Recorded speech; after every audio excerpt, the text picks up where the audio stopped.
കാവേരി നദീജല തർക്കം ഇന്ന് വിജയ് നേരിടുന്ന ആദ്യ രാഷ്ട്രീയ പരീക്ഷണമായി മാറിയിരിക്കുകയാണ്. വിഷയത്തിൽ വിജയ് സർക്കാരിനെതിരെ പ്രതിഷേധം സംഘടിപ്പിക്കാൻ ഒരുങ്ങുകയാണ് DMK.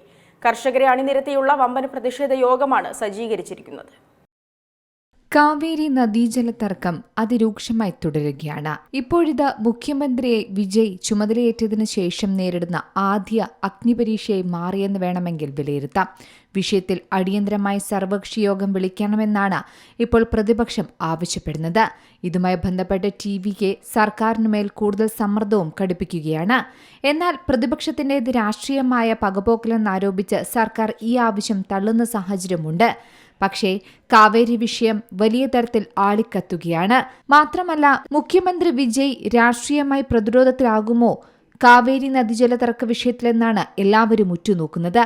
എന്തുകൊണ്ടാണ് മുഖ്യമന്ത്രി സർവകക്ഷി യോഗത്തിന് തയ്യാറാകാത്തതെന്നും DMK ചോദ്യമായി രംഗത്തെത്തുന്നുണ്ട്. നേരത്തെ DK ശിവകുമാറുമായി കൂടിക്കാഴ്ച നടത്താൻ വിജയ് തീരുമാനിച്ചിരുന്നു. എന്നാൽ കർണാടകയിലെ പ്രതിഷേധം കണക്കിലെടുത്ത് അത് മാറ്റിവെക്കുന്ന സാഹചര്യമായിരുന്നു ഉണ്ടായിരുന്നത്. പ്രതിഷേധങ്ങൾക്കിടയിലും പ്രതിസന്ധികൾക്കിടയിലും വിജയ് സർക്കാർ ആത്മവിശ്വാസത്തിലാണ്. നിലവിലെ പ്രതിസന്ധി മറികടക്കാൻ സാധിക്കുമെന്ന് തന്നെയാണ് കണക്കുകൂട്ടൽ. കാവേരി ജലത്തിന്മേലുള്ള തമിഴ്നാടിന്റെ അവകാശങ്ങൾ സംരക്ഷിക്കുമെന്ന് സർക്കാർ വ്യക്തമാക്കുന്നുണ്ട്. എന്നാൽ കാവേരി വിഷയത്തിൽ സർക്കാരിനെതിരെ പ്രതിഷേധം സംഘടിപ്പിക്കാൻ ഒരുങ്ങുകയാണ് ഇപ്പോൾ DMK. അതും കർഷകരെ അണിനിരത്തിയുള്ള വമ്പൻ പ്രതിഷേധമാണ് ഒരുക്കുന്നത്.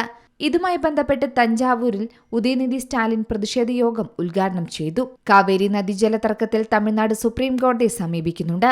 തമിഴ്നാടിന്റെ പ്രധാന ആവശ്യം കർണാടക ജലം വിട്ടു നൽകണമെന്നാണ്. എന്നാൽ കാവേരി നദിയിൽ വെള്ളം കുറവുള്ള സമയത്ത് തമിഴ്നാടിന് വെള്ളം നൽകാനാകില്ലെന്ന ഉറച്ച നിലപാടിലാണ് കർണാടകയുമുള്ളത്.